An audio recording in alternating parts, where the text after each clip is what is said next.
बच्चे होंगे, स्वस्थ होंगे। आज हमारे स्कूल में 15 अगस्त का आयोजन किया जा रहा है और आप भी हमारे साथ 15 अगस्त के आयोजन में सम्मिलित हों। आइए चलते हैं 15 अगस्त के आयोजन की तरफ। चलो चलते हैं। जिनको पूजित है धरा उस जवान को नमन है, जिससे फलित उर्वरा उस किसान को नमन है। सबके सम्मिलित प्रयास से फहरा रहा है पहुंच गया मंगल तक उस विज्ञान को नमन हो जाएगी। अब नेक्स्ट परफॉर्मेंस संस्कृत सॉन्ग के लिए मैं बुलाना चाहूंगी पवन क्लास 22 यूज शक्ति संभृतम युक्ति संभृतम शक्ति संभृतम युक्ति संभृतम शक्ति युक्ति संभृतम भवतु भारतम शक्ति युक्ति संभृतम भवतु भारतम भारतम भारतम भवतु भारतम भारतम भारतम भवतु भारतम शस्त्रधारकं शास्त्रधारकं शस्त्रधारकं शास्त्रधारकं शस्त्रशास्त्रधारकं भवतु भारतम् शस्त्रशास्त्रधारकं भवतु भारतम् भारतं भारतं भवतु भारतम् रीति संस्कृतं नीति संस्कृतं रीति संस्कृतं नीति संस्कृतं रीति नीति संस्कृतं भवतु भारतम् रीति नीति संस्कृतं भवतु भारतम् भारतं भारतं भवतु भारतम् भारतं भारतं भवतु भारतम् कर्मनैष्ठिकं धर्मनैष्ठिकं कर्मनैष्ठिकं धर्मनैष्ठिकं कर्म धर्मनैष्ठिकं भवतु भारतम् कर्म धर्मनैष्ठिकं भवतु भारतम् भारतं भारतं भवतु भारतम् भक्ति साधकं मुक्ति साधकं भक्ति साधकं मुक्ति साधकं भक्ति मुक्ति साधकं भवतु भारतम् भक्ति मुक्ति साधकं भवतु भारतम् भारतं भारतं भवतु भारतम् भारतं भारतं भवतु भारतम् वंदे मातरम। जय हिंद जय भारत जय तु भारतम।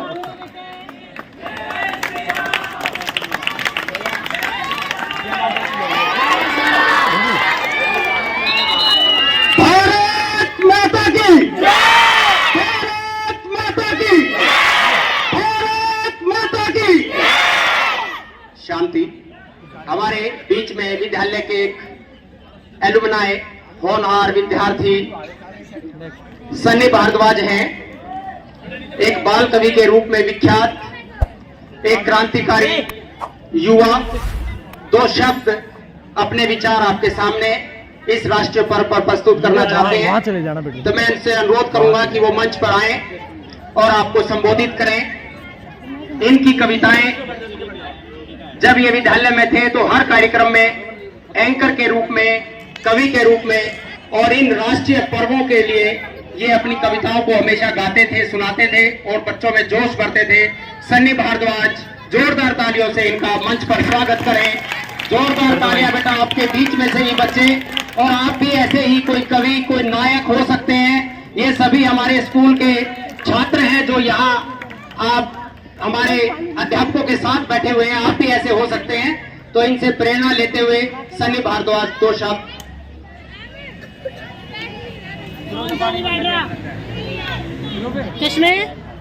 ओम ईशावास्यम् इदं सर्वं यत्किञ्च जगत्यां जगता तेन त्यक्तेन भुञ्जिताम हृदः कस्य स्विद्धनम्। विद्या की देवी वीणाधारिणी मां सरस्वती को प्रणाम करता हूं। वैदिक संस्कृति के इस प्रांगण में उपस्थित सभी शिक्षक शिक्षिकाओं, या ये कहूं कि हम सबके जीवन के आधार या इस राष्ट्र के आधार, उस शिक्षत्व को अपना अभिवादन समर्पित करता हूं। आप सभी को आजादी की हार्दिक शुभकामनाएं। मेरे सामने कोई और नहीं बैठा है, आपका और मेरा परिचय अलग नहीं है। मैं भी उसी छतनार वृक्ष की एक टहनी का पत्ता हूं जिसकी छाया में आज आप शिक्षण ले रहे हैं। और मेरा यकीन मानिएगा, आज आप जिन दिनों को बंधा बंधा सा महसूस करते हैं, परेशानी भरा महसूस करते हैं, आखिरी में यही वो जीवन के पल है जो सबसे आनंद भरे और खुशी के पल हैं। मेरा यकीन मानिएगा, जब आप जहां में कहीं भी होंगे, जब ये हाथ में डंडा हिलाते हुए गुरुजी नहीं होंगे ना, तब इनकी बातों को याद करके, इनकी डांट डपट को याद करके बस आप एक ही बात सोचेंगे कि काश काश वो दिन फिर लौट आए। मगर आप लोगों को आगे बढ़ जाना है। मुझे आज भी याद है, स्कूल छूटने का कुछ समय ही रह गया था, कुछ आखिरी के दिन चल रहे थे 12वीं क्लास के। मैं यहाँ ठीक यहाँ कैंटीन के पास बैठा था, उदास बैठा था। भैया जी मेरे पास आए, उन्होंने मुझसे उदास होने का कारण पूछा। मैंने सर को बताया कि सर इस कारण से मैं परेशान हूँ। सर ने मुझे बहुत अच्छा जवाब दिया और वही मैं आज आपको कहना चाहता हूँ। उन्होंने कहा कि साधु बनो बेटा, क्योंकि साधु कभी एक जगह नहीं टिकता, वो निरंतर और अपनी गति के साथ अपने ध्येय की ओर, अपनी मंजिल की ओर बढ़ता रहता है। और वही मैं आपको कहना चाहता हूं कि आप निरंतर आगे बढ़ते रहें। और एक बात ध्यान रहिएगा कि जब आप अपने मंजिल की तरफ आगे बढ़ते हैं ना, तो लोग आपको नजरअंदाज करने लग जाते हैं। आप तब भी आगे बढ़ते हैं तो लोग आपकी हंसी उड़ाने लगते हैं। उसके बाद भी जब आप निरंतर आगे बढ़ते रहते हैं, उसके बाद भी जब आप निरंतर आगे बढ़ते रहते हैं तो वो लोग गुस्सा हो जाते हैं। लेकिन जब आखिरी में जब आप अपने मुकाम को हासिल कर जाते हैं, जिन लोगों ने आपको नजरअंदाज किया, हंसी उड़ाई, गुस्सा जताया, वो लोग आते हैं, पीठ थपथपाते हैं और कहते हैं शाबाश, बहुत अच्छे, हमें मालूम था तुम कर जाओ। ऐसे लोगों को कहिएगा कि रोजे जिंदगी के बीत गए हैं हंसते हंसाते, कि रोजे जिंदगी के बीत गए हैं हंसते हंसाते, थक कर बैठ गए वो अंगार सुलगाते सुलगाते। कि रोजे जिंदगी के बीत गए हैं हंसते हंसाते, थक कर बैठ गए वो अंगार सुलगाते सुलगाते, और जिंदगी रही तो नए जख्म देकर रुलाएगी, मरहम लगा लेना दर्द पर मुस्काते मुस्काते। तो शब अंधेरी है, शब अंधेरी है, रात अंजुम से रोशन होगी। क्या हुआ जो आज आपका नहीं है? क्या हुआ आज हमारा नहीं है? कल फिर एक नया सूरज अंधेरे की छाती को चीर कर निकलेगा और जिंदगी को रोशन कर देगा। इसलिए आगे बढ़े कि शब अंधेरी है, रात अंजुम से रोशन होगी, चमक चांद की सो गई आफताब के आते आते, और नुमाइश ही अदाकारी है जवानी के रंगमंच पर। वो बच्चे ध्यान से सुने जो बेवाजिब अपने माता पिता के सामने जिद करते हैं।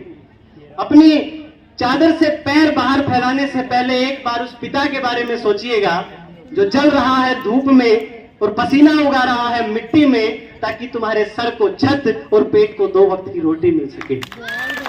शब अंधेरी है पर रात अंजुम से रोशन होगी, चमक चांद की सो गई आफताब के आते आते, और नुमाइश ही अदाकारी है जवानी के रंग मंच पर, बाप बूढ़ा हुआ है किसी के सपने कमाते कमाते। नुमाइश ही अदाकारी है जवानी के रंग मंच पर, बाप बूढ़ा हुआ है किसी के सपने कमाते कमाते, और वतन की राह पर अज़्म है जो सिपाही, वो वर्दी पहने सिपाही जो कहीं -50 डिग्री में बर्फ में अपना लहू जमा रहा है, तो कहीं गर्म रेत पर गर्मी में अपना बदन गला रहा है। आखिरी समय में जब दुश्मन की शमशीर उसके सीने के पार होती है ना, उस आखिरी वक्त में भी उसके जहन में केवल तिरंगे की फिक्र होती है। उसके लिए लिखते हैं कि शब अंधेरी है पर रात अंजुम से रोशन होगी, चमक चांद की सो गई आफताब के आते आते, और वतन की राह पर अज़्म है जो सिपाही, वो लेता है विदाई वतन से परचम लहराते लहराते, वो लेता है विदाई वतन से परचम लहराते लहराते। मुझे स्कूल से सब कुछ मिला। मैं नहीं कहूंगा कि यहाँ केवल मुझे अध्यापक मिले, विद्यार्थी के रूप में दोस्त मिले, नहीं, मुझे यहाँ हर एक रिश्ता मिला। चाहे पिता स्वरूप हमारे भैया जी मुझे समझाते हो, हमारी पूनम मैम है, हमारी पूनम मैम, मेरी माता जी का भी नाम पूनम है, उन्होंने भी मेरी माता जी की तरह मुझे डांटने में कोई कसर नहीं छोड़ी। चाहे हमारे संजय सर हो, जिन्होंने एक दोस्त की तरह हमारा हमेशा साथ निभाया, मेरे राम नरेश सर जी, जो हमेशा एक बड़े भाई की तरह खड़े रहते तो कहते तू कर मैं खड़ा हूं। तो मुझे यहाँ हर रिश्ता मिला है, हर एक से कुछ ना कुछ मुझे सीखने को मिला है। और मैं कहूंगा कि अभी अधूरा है कुछ, अभी भी मुझे अधूरा लगता है कुछ। जिन सपनों को लेकर चला हूं अभी पूरे होने बाकी हैं। और इन लोगों का आशीर्वाद और इन लोगों की सीख के साथ मैं दावे के साथ कह सकता हूं कि उस मुकाम तक भी हम एक दिन जरूर पहुंचेंगे, क्योंकि हमारे साथ वो संबल चल रहा है जिसकी हमें जरूरत है।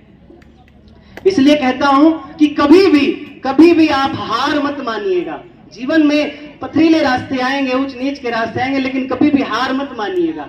हौसले की उड़ान को कभी गिरने मत दीजिएगा, कभी भी मत गिरने दीजिएगा, क्योंकि हमारे तो आदर्श जो है वो भी हमें सिखा कर गए हैं।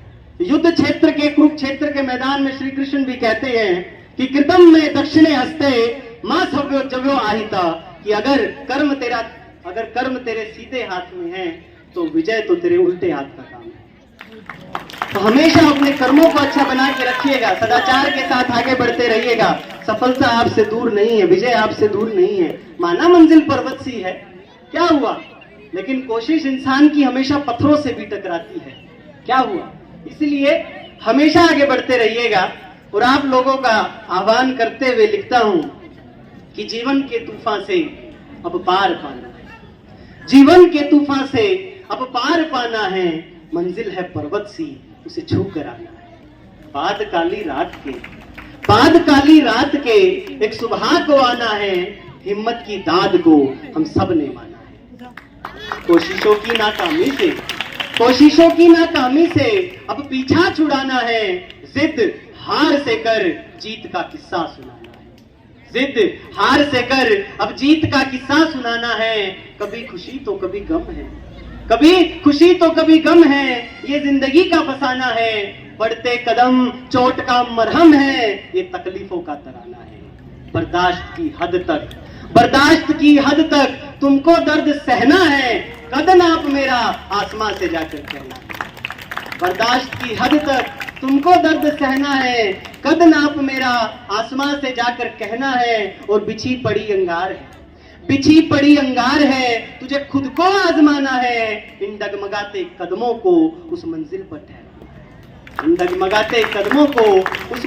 ठहराना है। और मन को घेरती वो काली मायूसी उसे अब झुकाना है। बूंद आंख की कहती है बहुत रोए पर अब मुस्काना है, बूंद आंख की कहती है बहुत रोए पर अब मुस्काना है। और कलम को पैना करते हुए हमें ना शोर मचाना है। ये कुछ पल की खामोशी है फिर अपना जमाना है, ये कुछ पल की खामोशी है फिर अपना जमाना है। एक बार फिर से आप सभी को आजादी की हार्दिक शुभकामनाएं भेंट करता हूं। और याद रखिएगा कि आजादी केवल शब्द नहीं है, ये एक जीवंत भावना है। आजादी कोई झोले में डालकर या थाल में सजाकर हमें देकर नहीं गया है। किसी ने गोली खाई है, फांसी खाई है, कोलू चलाए हैं, 7,32,000 ऑन रिकॉर्ड कुर्बानी दी है, तब जाकर लंदन से लाल किले तक उन वीरों के गर्म लहू पर तैर कर ये आजादी आई है। ऐसे ही आजादी नहीं आई है। इस आजादी को बरकरार रखिएगा। और एक बात को याद रखिएगा कि हमारी एक नहीं 2 माएं हैं। एक वो जिसने हमें छाती का दूध पिलाया है, एक दूसरी वो जिसने छाती चीर कर हमें अपना अन्न खिलाया है।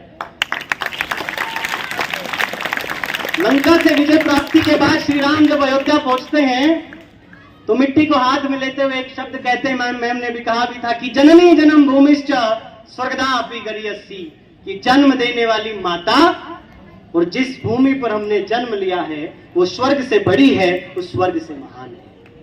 तो इस संकल्प के साथ यहां से जाइएगा कि माता भूमि है पुत्र हम पृथ्व्या, कि मैं भूमि मेरी माता है और मैं इसका पुत्र हूं। इसी के बाद साथ अपनी वाणी को विराम देता हूं। और एक परिचय जो आप सभी का नहीं हम सब का है वो ये कि ना सरकार मेरी है ना बड़ा सा नाम मेरा है, ना सरकार मेरी है ना बड़ा सा नाम मेरा है, ना कोई रोब मेरा है। मुझे तो छोटी सी बात का घमंड है, मैं भारत का और भारत मेरा है। जय सीमा भारती, वंदे मातरम। बहुत ज्यादा कि ये मंच भी इसके लिए छोटा हो गया।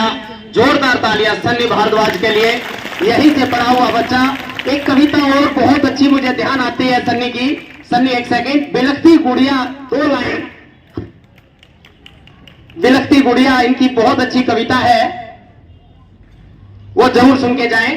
हो सकता है बच्चों को इतना आनंद ना आता हो, लेकिन एक एक शब्द अपने आप में पूरा ग्रंथ है। इतनी शिक्षा हम पूरे साल में नहीं दे पाते होंगे जो सन्नी भारद्वाज ने अपनी कविताओं के माध्यम से इस थोड़े से समय में आपको कही कि ये राष्ट्रीय पर्व ऐसे ही नहीं है। कितने महान नेताओं ने, कितने शहीदों ने देश के लिए बलिदान दिया, तब ये दिन हमें प्राप्त हुआ है। अब हमें 2047 का सौगंध लेनी है कि हमें इसे आगे बढ़ाकर दुनिया का नंबर 1 देश लेके जाना है। तो इसी प्रेरणा के साथ 1 सेकंड के लिए ज्यादा लंबी बात नहीं करूंगा, क्योंकि छोटे बच्चे भी सामने बैठे हैं, माहौल देखकर ही बात की जानी चाहिए। लेकिन एक अपराध आप सब जगह देख रहे हैं, मैं पूरा नाम नहीं लूंगा, लेकिन आप अपराध महिलाओं के साथ हमेशा देखते हैं, सुनने में आता है, खबरों में सब जगह हम सुनते हैं। उसके लिए एक गुड़िया की एक चीख आप लोगों को अगर सुनाई दे तो शायद मेरा यहाँ बोलना उस कविता को सार्थक हो जाएगा। तो समझने की कोशिश कीजिएगा कि रातों के काले साए में, रातों के काले साए में एक चीख सुनाई देती है। रातों के काले साए में एक चीख सुनाई देती है, जुल्मों के जलते मंजर में एक आग दिखाई देती है। दरिंदों के इस तांडव में, दरिंदों के इस तांडव में एक मुस्कान दबाई जाती है, लिए पिटारा हरफों का एक जुबान सिलाई जाती है। दरिंदों के इस तांडव में, दरिंदों के इस तांडव में एक मुस्कान दबाई जाती है, लिए पिटारा हरफों का एक जुबान सिलाई जाती है। मिटाने को भूख बदन की, मिटाने को भूख बदन की, जहां चमड़ी नोची जाती है। फिर कैसा समाज जहां गुड़िया लक्ष्मी सोची जाती है। फिर कैसा समाज जहां गुड़िया लक्ष्मी सोची जाती है। और जब अपराधी के सर पाप नहीं, समझिएगा कि जब अपराधी के सर पाप नहीं, जब अपराधी के सर पाप नहीं, रंग जात का चढ़ाया जाता है, तब घुंघरू बांधे इंसाफ पर सियासत को नचाया जाता है। जब अपराधी के सर पाप नहीं, रंग जात का चढ़ाया जाता है, तब घुंघरू बांधे इंसाफ को सियासत पर नचाया जाता है। बेटे में बेटी मेरे देश की, बेटी मेरे देश की, राम से मानव की आस करे, जो हिफाजत करे हर बेटी की, दानव का नाश करे, जो हिफाजत करे हर बेटी की, दानव का नाश करे। जयती मां भारती, वंदे मातरम। बहुत अच्छे बेटा, धन्यवाद। जोरदार तालियां बेटा। यह देश कृतज्ञ है भगत सिंह, राजगुरु, सुखदेव, रानी लक्ष्मीबाई, बेगम हजरत महल जैसे वीर वीरांगनाओं का, जिन्होंने कर्तव्य पथ पर चलते हुए अंग्रेजी हुकूमतें की जड़ें हिला दी थी।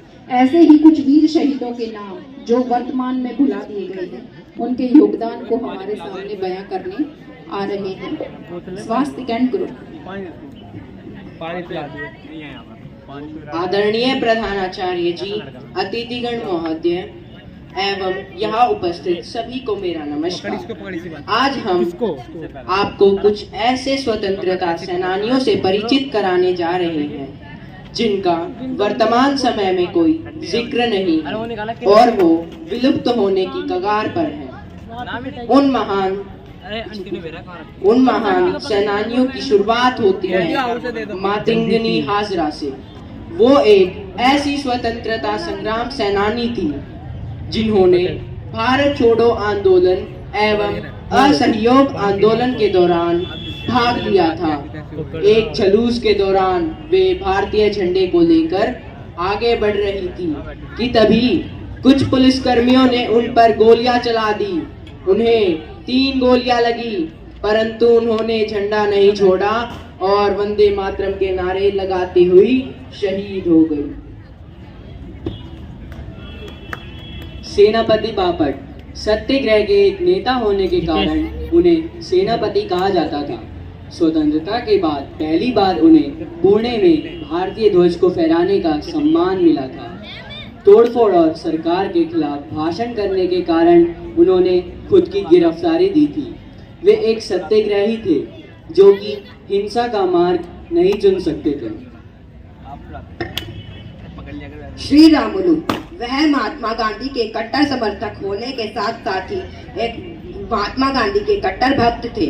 जब महात्मा गांधी ने देश के मानवीय उद्देश्य के प्रति उनकी निष्ठा देखी तो कहा, यदि मेरे पास श्री रामुलु जैसे ज्ञान और समर्थक होते तो मैं भारत जैसे महान राज्य को 1 वर्ष के अंदर स्वतंत्र करा देता।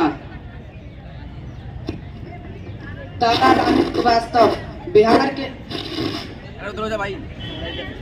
रानी श्रीवास्तव बिहार के शिवान नगर के पुलिस थाने पर उन्होंने अपने पति के साथ एक जुलूस का नेतृत्व किया था। उन्हें गोली मार दी गई, परंतु वे घाव पर पट्टी बांधकर आगे चलती रही। जब वह लौटी तो उनकी मौत हो चुकी थी, लेकिन वे मरने से पहले देश के झंडे को लगातार पकड़ी रही। कमला देवी देश की पहली ऐसी क्रांतिकारी महिला थी जिन्होंने विधानसभा का चुनाव लड़ा था। साथ ही पहली ऐसी महिला भी थी जिन्हें अंग्रेजों द्वारा गिरफ्तार किया गया था। उन्होंने समाज सुधारक के तौर पर एक बड़ी भूमिका भी निभाई थी। उन्होंने भारतीय महिलाओं के सामाजिक एवं आर्थिक उत्थान के लिए हस्तशिल्प, थिएटर और हैंडलूम जैसी चीजों को भी बढ़ावा दिया था। बेगम हजरत महल, अवध के नवाब की पत्नी बेगम हजरत महल 1857 के विद्रोह की एक सक्रिय नेता थी। उनके पति को देश निकाला दिया जाने के बाद उन्होंने अवध का शासन संभाला और 1857 के विद्रोह के दौरान अंग्रेजों को लखनऊ से खदेड़ दिया था। परंतु विद्रोह के कुचले जाने के बाद उन्हें अवध छोड़कर नेपाल जाना पड़ा, जहां उनका देहांत हो गया। अरुणा आसफ अली, बहुत ही कम लोगों ने उनके बारे में यह सुना होगा कि जब वे 33 वर्ष की थी तब उन्होंने सन 1942 में भारत छोड़ो आंदोलन के दौरान ग्वालियर टैंक मैदान में भारतीय राष्ट्रीय कांग्रेस का ध्वज फहराया था। भिकाजी कामा, इनके नाम के देश के अलग अलग हिस्सों में कई सड़कें तथा भवन मौजूद हैं, पर बहुत ही कम लोग जानते हैं कि यह कौन थी। यह एक स्वतंत्रता सेनानी होने के साथ साथ लैंगिक समानता पक्ष पर एक नेता भी रही। वर्ष 1907 में इन्होंने जर्मनी में भारत का झंडा फहराकर भारत जैसे महान देश का नाम रोशन किया और वंदे मातरम के नारे लगाती रही। कन्हैयालाल माणिकलाल मुंशी, उन्हें कुलपति के भी नाम से जाना जाता था क्योंकि उन्होंने भारतीय विद्या भवन की स्थापना की थी। वे भारत के स्वतंत्रता संविधान एवं विशेष रूप से भारत छोड़ो आंदोलन के दौरान बहुत सक्रिय रहे थे। भारत स्वतंत्र के प्रति उनके प्रेम तथा त्याग के कारण वे कई बार जेल गए।